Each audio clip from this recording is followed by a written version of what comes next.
So code 9 లో ఏ విధంగా skill 90 days ఉండే అవకాశం ఉంటుంది అంటారు? మిమ్మల్ని ఏ విధంగా అప్రోచ్ అవ్వాలి అంటారు? ఇక్కడ స్కిల్స్ అన్నది ఓన్లీ సబ్జెక్ట్ మాత్రమే కాదండి. సబ్జెక్ట్ తో పాటు వీళ్ళకి కమ్యూనికేషన్, యాప్టిట్యూడ్, రీజనింగ్ అన్నవి చాలా ఇంపార్టెంట్.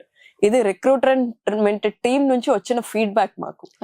ఈ పాయింట్ లో లాగ్ అవుతున్నారు. వీళ్ళ దగ్గర సబ్జెక్ట్ ఉంది బట్ ఇది కూడా కావాలి దాంతో పాటు అని అడుగుతున్నారు. సో ఈ పాయింట్ లో కూడా కోడ్ 9 ఒక స్టెప్ ముందు ఉండాలి అన్న ఆలోచనతో మేము ఇవి కూడా స్టార్ట్ చేసాం. ఇవి వాళ్ళు పే చేసుకునే ఫీజు కి సంబంధం లేకుండా ఇవి నేర్పిస్తున్నాం. కమ్యూనికేషన్, యాప్టిట్యూడ్, రీజనింగ్ అన్నది మనం మాట్లాడుతున్నాం. ఇవి కూడా వాళ్ళు యాడ్ చేసుకుని దాన్ని యూజ్ చేసుకోవాలి.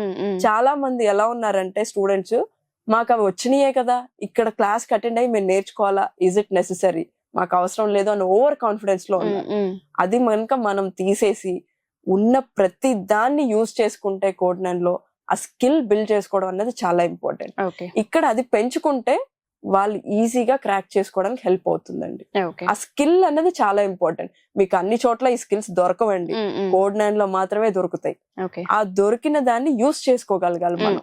ఎలా యూటిలైజ్ చేసుకుంటున్నాం అనేది చాలా ఇంపార్టెంట్.